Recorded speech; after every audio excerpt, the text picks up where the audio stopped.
Welcome to episode 178 of the Black in Fashion podcast. Thank you guys for joining us today. I am your host, Lanice Collier, and I have an amazing guest with me today. I'm going to bring her in a little bit. So, of course, I like to always let you guys know, make sure you sit in your black notes. We want to know how we can actually help you. So, they could be anonymous if you need just advice or tips about your business, or you want to share a story. And me and my guest, of course, will kind of walk you through it and give you some advice. So, today I am joined with Mikelle from 383Design, and we're going to get into a little bit about her background. But first, I don't start any episode without a little icebreaker. So, Mikelle, it's called This or That. Oh boy. It's a clothing thing. I just feel like when it comes to fashion, we gotta throw it in there. So you can only choose one. Okay. You cannot that's hard. Both. Ain't no both. You gotta choose one. You ready? Okay. Yes, I'm ready. Mule or stiletto? Okay. Depends on. See, everybody tries to do that. Right now, I'm going to say now. mule. Okay. Hoops or studs? Hoops. Trench coats or motorcycle jackets? Oh, a trench. Adidas and Nike? Ooh. Are we talking about footwear or are we talking about clothing? Both. Both. No, you cannot do both. You gotta pick one. Nike. Nike. Yeah. All right. And this is always my funny when I crack people up with this. This is a top or a dress, side boob or under boob. Which one gonna be out? At my age, no. No, I feel that. Okay. All right. So we're actually gonna. John is like neither. Last one because you're a designer. Draping or flat pattern making? Flat pattern.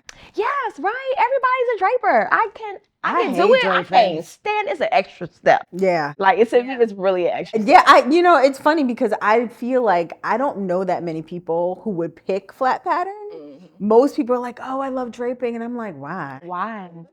I'm so precise, but I'm also a jacket girl. I'm a pant girl. I didn't really do all that zhuzh or whatever. So I think for some people who like pleating and folds and all that stuff, I'm just like, but I can still do that flat. I can make a cow flat because all I gotta do is make a triangle. Mm-hmm. I still don't have to do too much work. So let's get into a little bit about your background. I always like to start with where you're from, how you got into fashion, but how the fashion bug bit you because it bit you at a certain time. So.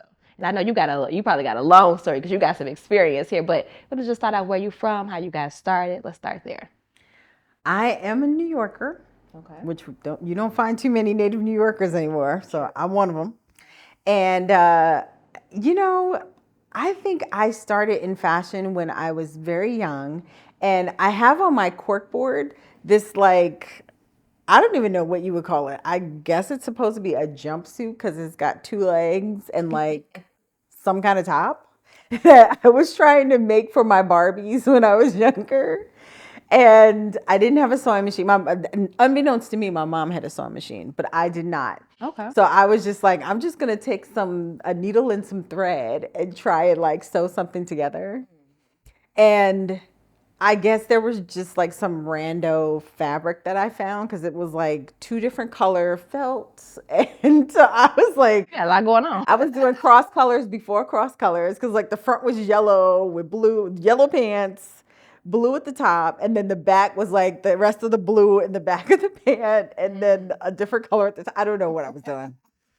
But yeah, I do remember putting my Barbie in it and showing it to my mom and this is what I made. And she was like, oh, This sounds like she was like, okay, baby. Yeah, it was one of those. It was one of those. She was like, oh, look what you made. That's nice. She probably turned around like, oh boy. Girl got an eye. She got a point of view. Right, right. But that was the start of it. I'm sure that was probably 12. And that always stayed. So it was always like me deciding what I wanted to do. It was like fashion design and something else. So at one point it was fashion and journalism. Then it was fashion and teaching. Then it was fashion and I can't remember what the other thing was, but it was always like fashion and something else. So when I finally went to school, I double majored and it was fashion and I think I had like in English. Well, no, I didn't double major, I minored. So I was majoring in apparel design, but then like I had a minor in English because my mom was always like, I don't know if this is gonna work out if you minor, And then I also minored, I think, in like journalism or some or no French. French. Yeah. So they allowed the French because I was like, well, when I make it big and I move to Paris, I need to know how to speak the language. Comment allez-vous? I don't know. Girl, I took it for 3 years.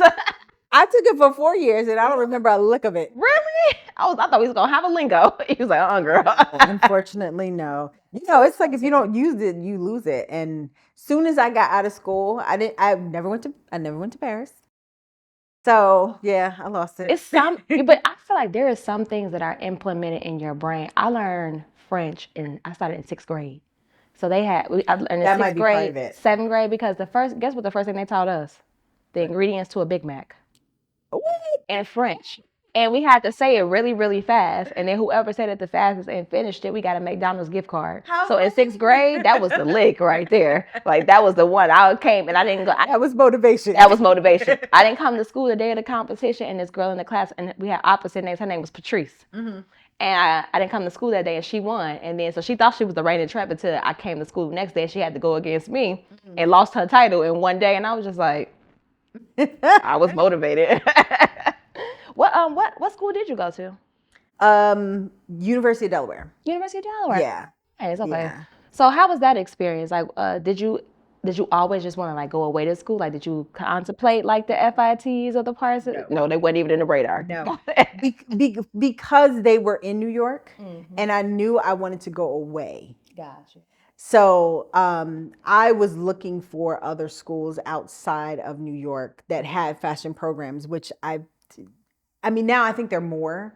At that time, I feel like unless I wasn't like, it could be that I just wasn't looking for as many, or like I don't know, but I felt like it was a smaller list. And it could have just been because it was like FIT and Parsons, that's where you go. And so like even now, like a lot of people are just like, oh, you were from here, you went to FIT? No. Parsons? No. Pratt? No. All knows. So where did you go? As if those are the only 3 places that have fashion schools. That's true. They're like, so where did you go? And I'm like, University of Delaware. Say what? Yeah. And then I think that being an adjunct there, they automatically assume that you went there too. Because I remember I would actually actively say, oh, I'm an adjunct there. I was talking to a lady yesterday, and she said, like, I'm sorry that you went to FIT. I went to FITM. And I'm like, I didn't say I went to FIT. I said I worked at FIT. Right. I went to Columbia, okay? Right. Columbia College Chicago. But I'm like, they have an amazing fashion school. And what I've just personally noticed just over the years, I hire a lot of people from FIT. Most of my team is.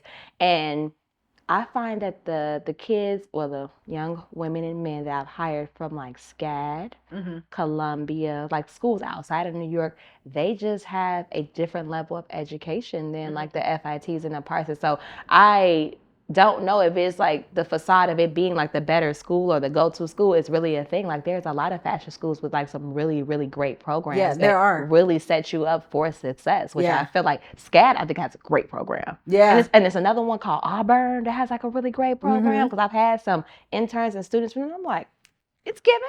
Okay, you know more than I thought you was gonna know. Okay. Yeah. University of Delaware, one of the things that I think was amazing was that they were very, very technologically driven. Okay. Across the entire campus, entire school. And then within our program, they were doing a lot of things that it was before people were really getting on the computer. And they were kind of like, just starting to like say, okay, you all should try out Photoshop. try out Illustrator, try out Gerber. Like we had classes in these things when that wasn't really something that people were asking for at the time. Gotcha. So when I got out of school, I may not have necessarily had the best portfolio, but part of what got me into my first job was that I had like computer stuff in there, and they were. It was the Moray group, which at the time was Jacques Moray, Jacques yes. Moray, and they were doing activewear. And activewear is one of the first places or first areas that really like embraced technology and using Illustrator and Photoshop. And so when my supervisor, my manager, when she saw that in my portfolio, she was like, "Oh wow, this is amazing," because she's like, "I've gotten a lot of FIT students, a lot of Parsons students, beautiful portfolios, but there's no computer anything in there." Like, and when I say this is what we're doing, they're just like, we don't, we have no idea about it. We've never seen it. We've never taken a class. Versus when I came in, I had, my portfolio was okay. It's pretty good. I look at it now and I'm just like, oof. Yeah, mine was sitting on that table. I hope it. Yeah, I look at mine all the time because I keep it open on that table, on my conference table. And every time I walk past it, I'm like, "Ooh, child, you've come a long way." Yeah, yeah. And I mean, I had like, illustrations and things like that. But the other part of it was that, when you are putting a portfolio together, it should really address who you're going to see. And mine was like gowns, evening gowns and suits and, which is total opposite Opposite of of more, activewear. right, Yeah. right. So When I worked there, I worked in socks. yeah, High Point Design. Yeah. yeah. So yeah, all So hosiery. like nothing like that, Interesting. But that was the portfolio I brought. And Stephanie, who was my supervisor at the time, was very nice to just look through it and be okay with it and not tell me I don't even know what I'm supposed to do with it. What am I looking at here? Yeah, I mean, I think she understood. She's new. She just graduated. Blah blah blah. But the computer part of it really stuck out. I think that's what kind of saved me and kept me in the running. Gotcha. And then the other part of it was, and this is another good thing for anybody listening who is new and not even new, but when you're applying, I sent her a cover letter. Okay. And then 2, I sent a follow-up thank you letter. See, I do that, and I always have. The entire time I've ever been when I was working in the industry before entrepreneurship, always a cover letter, always a thank you. And my mother taught me that. Yeah. And I have been to so many interviews where I've always gotten a job because I try to help my students when it comes to helping them with building their resumes and what to say and how to say it, how to even negotiate salaries, stuff like that. But a lot of people don't do that. Yeah. I've always done that. I had a great conversation with you. I look forward to hearing from you and discussing potential opportunities, on, how I could be an additional asset to your team. I lay it on thick. Yeah, yeah. And she told me it was between me and this other girl, and that was the thing that she was like, okay, I want her. I love that. Yeah. That's a good way to segue into technology, especially in the apparel fashion industry. It's crazy. I try to separate them because I feel like the words They are. Okay, I was like, they're a little different. They're a little different. They're definitely different. And we can have where do you see the future going when it comes to, because like you started it very young, like when you were in college, and now I think that what the youngest ones right now? They Generation X. X, Y, Z. somewhere. Okay, in that realm, they in the millennials. So I don't know if you ain't a millennial or baby boomer like my mama. I don't know, but where do you see the state of fashion going as you incorporate like technology? Do I find that I have a really great friend? Her name is Jessica Couch, and she owns a fit technology company. And I think it's so amazing and all the technology that happens. And I see it also in like the Clo 3Ds and stuff like that. But what I've seen on the product development end is that it's still missing a piece. And I know that AI and technology is not perfect, but it is supposed to streamline the process more. But if I'm doing patterns and stuff like that in Clo 3D, and then I still got to fix them afterwards manually, how do we find that missing piece? Or what do you see it just being more improved and like more features being added? Like, What do you think? They are. I think that they're getting there. Particularly with with a technology like Clo. Part of the issue with Clo is that they started more in gaming versus like a browseware that started with technical designers, and like their 3D isn't that great, but like their pattern making software is amazing. With Clo, they started more as a gaming platform. And well, they didn't, the platform didn't start, but the developers were more in gaming. Gotcha. And are now trying to work their way back to give you more tools that are more relevant for fashion. Got it. So I think that they will get there. And for any of the 3D tools, the fit digitally is tough. It's very tough. And I don't think anybody is at the point where they completely trust it. I think they're getting better with it, but you still need a physical sample. Period. Point blank. Period. Like, and I find that in a lot of I see a lot of different articles and people talking on the subject, and I was just like, we still gotta make a sample. And I get it, you may not have to make as many like from a visual standpoint, but to me, if I'm looking at a line sheet, I still want to see it, Yeah. And like even looking at a 3D model or something, I still need to see how it fits onto somebody's body. Like, and I think that's and I love technology, but I'm like, I'm also slightly scared of it too. I'm scared of it. I'm scared of technology, but I like it, and I know that it's like the way of the future. But I'm just like, when I talked to Jessica, the first thing she said, she's like, it's people that are not in fashion making technology programs, opposed to working with people that are in fashion being the ones that actually develop it, but we might not have the same resources. So from just like your industry experience and like growing a business like 383 Design, where you guys kind of focus in on technology and making sure that it's there, what would you say has been like, good versus bad, in just like your journey of like entrepreneurship? Well, in terms of technology, it's interesting, especially when we're talking about like AI. Like AI is what is the newest and what people are trying to incorporate more with fashion. And to your point, yes, there's a lot of people who are, because there's all these developers who are developing AI. And I have been not only having lots of conversations, but also getting to, I won't say arguments, but Strong debates. yes, strong debates with people who are telling me, you need to be using AI. And I'm like, I'm fine with using it, because they're like, well, I don't understand why fashion people are not embracing technology. And I'm like, you're misinformed. We do. Like, I'm on board with anything that's going to streamline what I'm doing. Right. The issue is, to your point, is that all of you are developing these tools that you believe are helping us because of what you think we do, instead of talking to people and asking them what they actually need to help them, and then developing that. Yeah. And the thing is, like, the stuff that we actually need help with is not the sexy stuff. Not at all.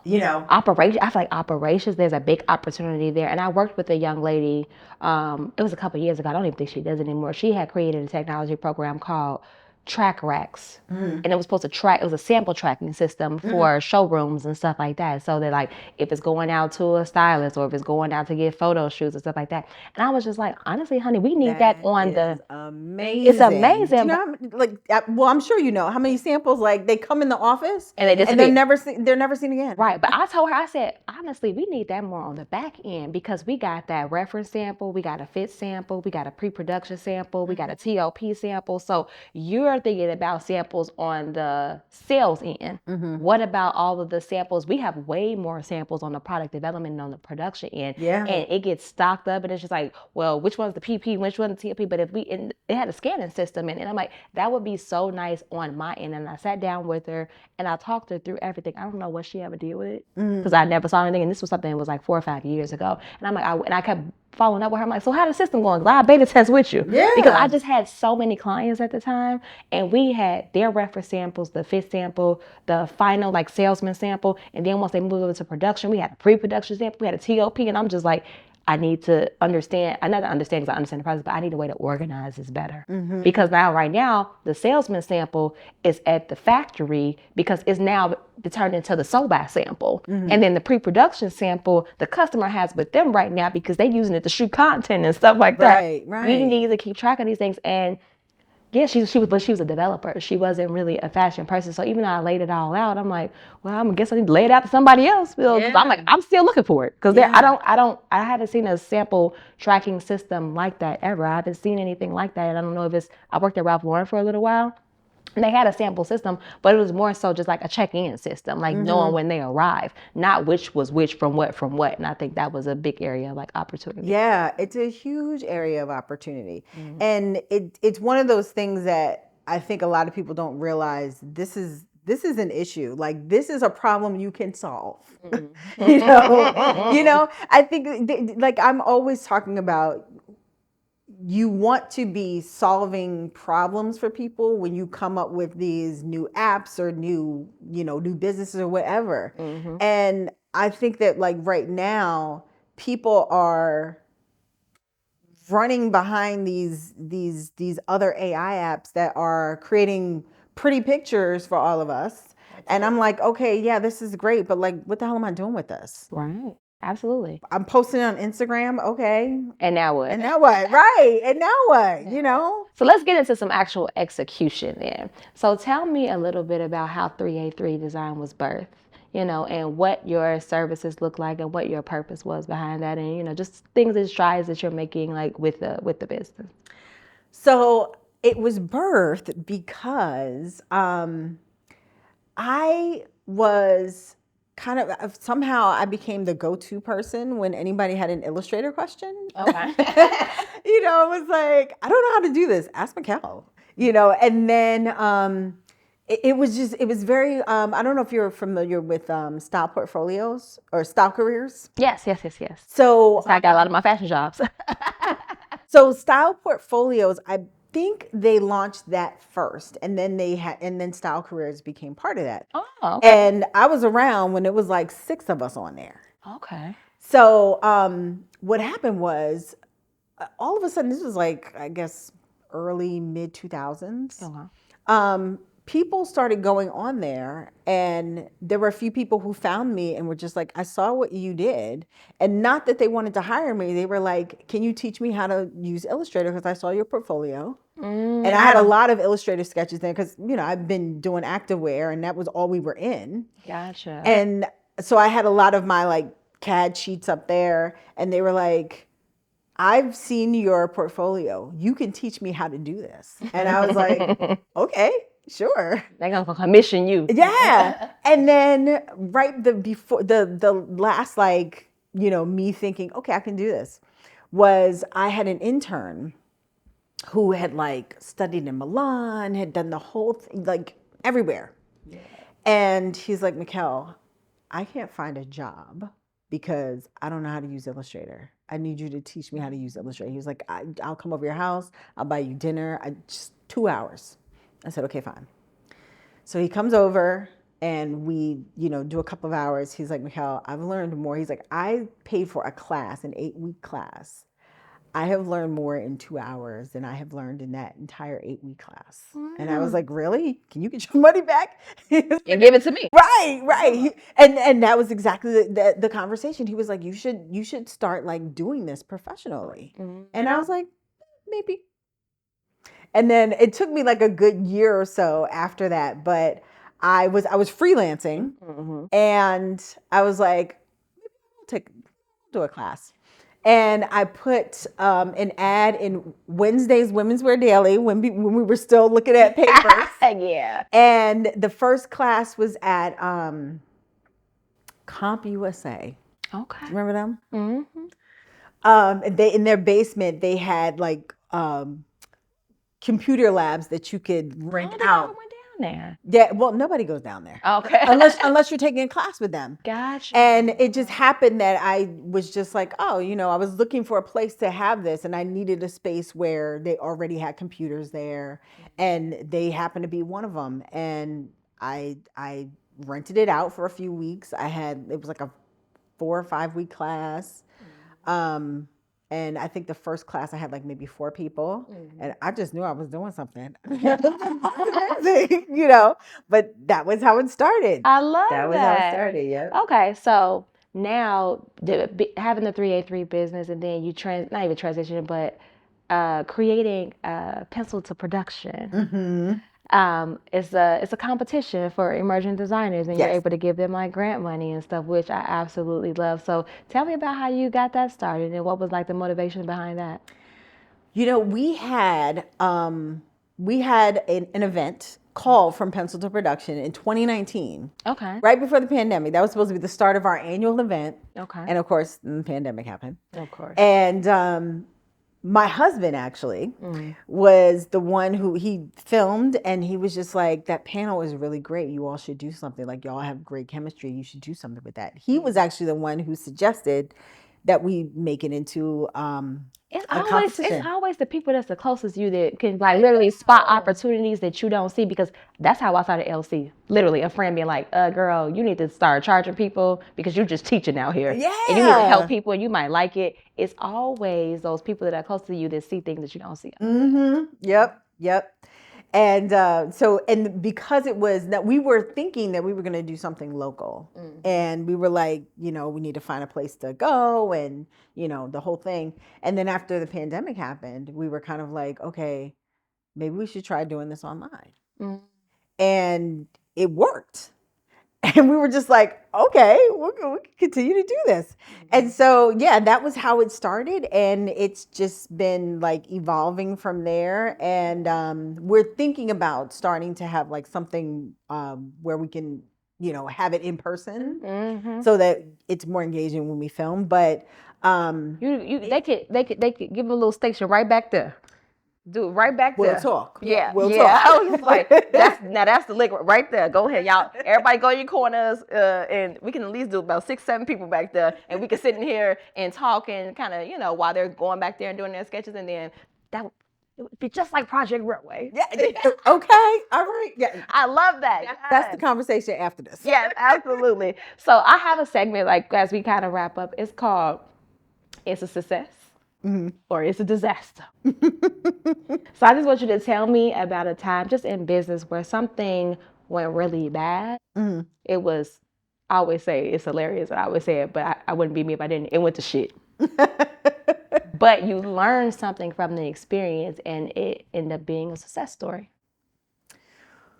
Oh. Well, I will say it was, I think it was Or you learned something from it. into the business, Okay. because the last full-time job I had, I was fired from. Okay. And I had never been fired from any job ever. And what was interesting was this was a job that I wasn't sure I wanted anyway. And you know how like you meet people and like you get this vibe from them and you're like, I don't know. But I like you. Right. Right. So one of the people that interviewed me for that job, she was actually the one who ended up getting me fired. Really? Yes. Interesting. And Can't trust. when I met her, everything in my being was like, I don't think I need this job. But everybody else around me was like, oh, this is a great opportunity. You're making a whole lot of money, blah, blah, blah. And so I was like, all right, I guess I should take the job. Worst job of my life. Wow. But Was it the people that made it bad?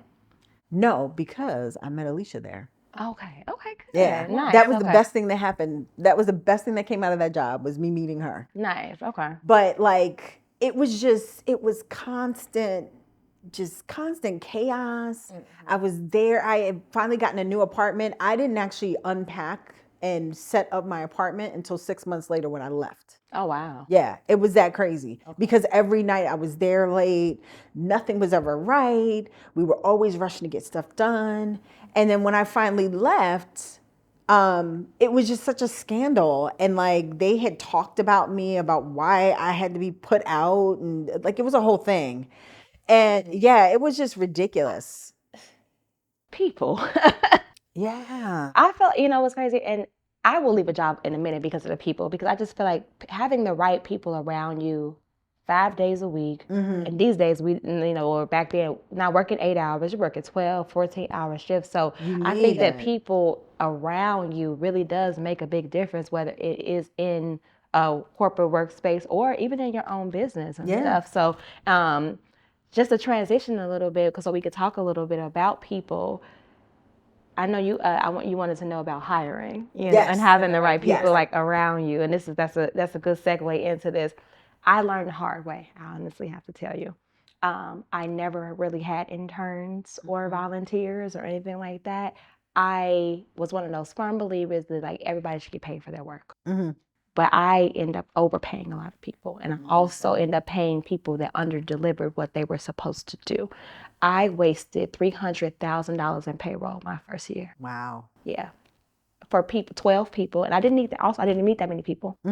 We were just growing at a rapid speed that I thought I needed that people, and I also was in the midst of the pandemic. I'm just like, everybody's losing their job. These people they need to be able to support themselves.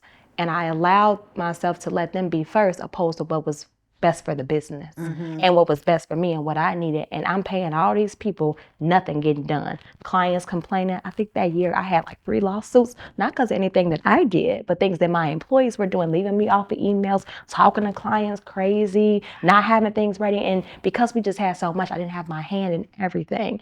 And it literally almost took me out of business. Wow. Yeah. So I would just to say, I could have gotten a lot more done with a smaller team. I did clean up shop. I did get rid of everyone. I did not give, and I think at the time, because money was flowing the way it was, I was giving out bonuses. I was giving out raises just because they was there with me in my house. I had 5 people that when I first started the business, it was my best friend at first, and I paid her. She was my HR person. But once we grew into a space, I love you, but I need you to move to New York. And if you're not, she live in Chicago, and I'm like, if you're not willing to move to New York, I need help. It's too many of them. It's too many things, and she wouldn't move. And then also, it was kind of a conflict of interest because they're like, you're giving a hostile work environment, and I'm like, no, I'm paying you to do a job, and you're not doing it. Right. And when we get on the phone, I used to hit her with, is it personal or business? Because our conversation has to be different. But someone that you're so close to is hard. But I'm like, Candace, listen, it's not hostile, but you're supposed to lead with me. Like I talk to you every morning about this business and forming it out. And when we finally do it, you my number one, and my number one, number two. And I'm just like, you're not even doing what you're supposed to be doing, and you're supposed to be helping me. So that it was challenging, I would say, but I had to let her go. And I had to focus on that hiring process. What I do now is what I learned in a company called Akira. I do a 30-day trial. So you may or may not actually have a job here. During that 30-day trial, this is what the rate is. And you have that 30 days to show me what you can do and how you're going to break it. So they're all on 1099 because a lot of them are freelancers. And, you choose your schedule. That means you get here on time for your schedule. You are getting paid by the hour. So make sure you come here and you show out and you do what you're supposed to do. So once I chopped that 12, I went down to 3.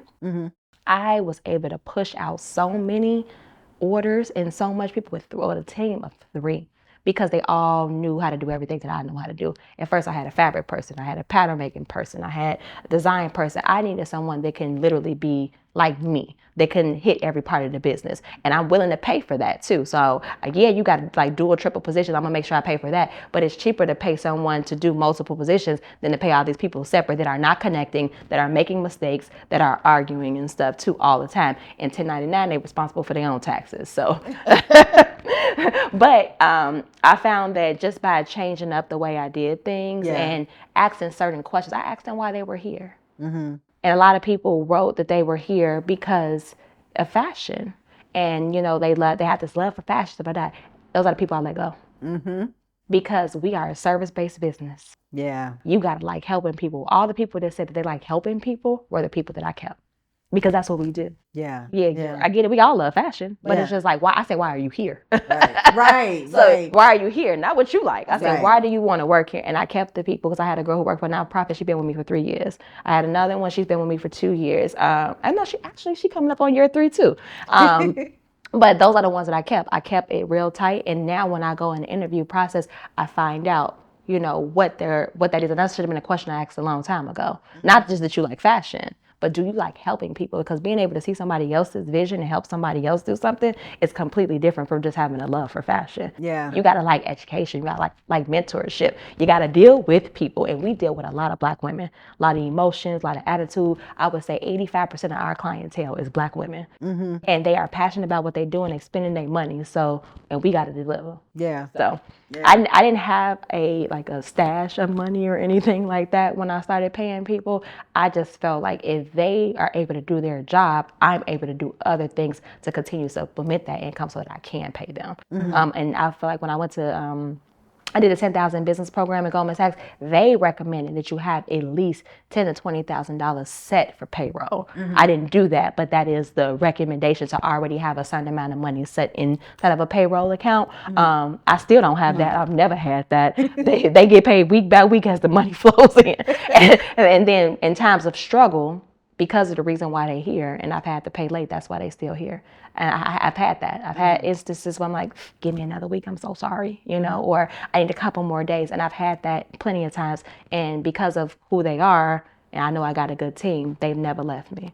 And I've had a lot of trials and tribulations, and they've been right by my side the whole time. That's amazing. But yeah, so as long as you got the right people in front of you, and I find the money to pay them. As I said, if I rock with you, I'm gonna figure it out. I'm gonna get the money. Okay.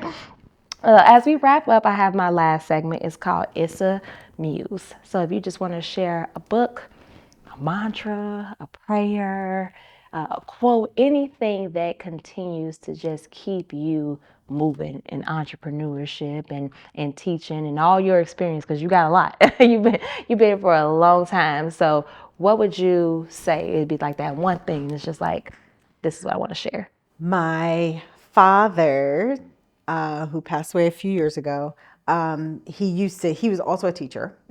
And he would always say, if I can help someone as I travel along my life, then my living will not be in vain. I love that. Yeah. Here to serve people. Yeah. We're here to serve people. So do you have any events that you like to throw out, or anything that's upcoming that you want to just share with our audience? And also tell them how to find you, tell them the services that you offer, okay? And of course, all this information will be in the show notes, but just so for the people that's listening and not reading. Yes. So first, if you want to find me, I'm on Instagram at 383Design. On YouTube, if you need digital design tutorials and tips, also 383 Design Studio.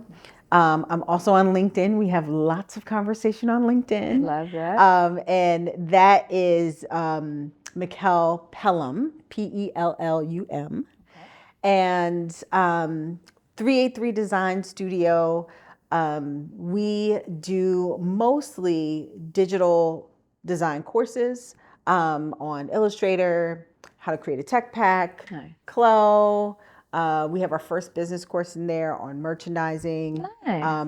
Starting to expand. We'll be expanding more classes next year. I also do in-person classes for those who are local to New York and can get to Midtown Manhattan. We have local classes, and I teach live online classes. And then our From Pencil to Production competition. Which I just love. So season 4 is going to be out in a couple of months, and that is on my YouTube channel. So we have 3 other seasons if you want to go watch it on the YouTube channel. Nice. But we're going to start recruiting for next season, probably end of December, early January. Can I sign up as a designer? Can you? Yeah, me. I want to be on the show. I want to design. We'll just talk. I'm disqualified. Oh, you want to be a judge? No, I want to be on the show. I want to be on the show. Okay? I want to be on it to the end. That is hilarious. You'll have an unfair advantage. I know. I'm like, well, okay, fine. I feel like it's a couple people on Project Runway that had an unfair advantage too, but they were still on there. But we gonna let it rock. Well, thank you so much for joining me today. It has been an amazing conversation. And as I always say, people, stay Black. Peace out.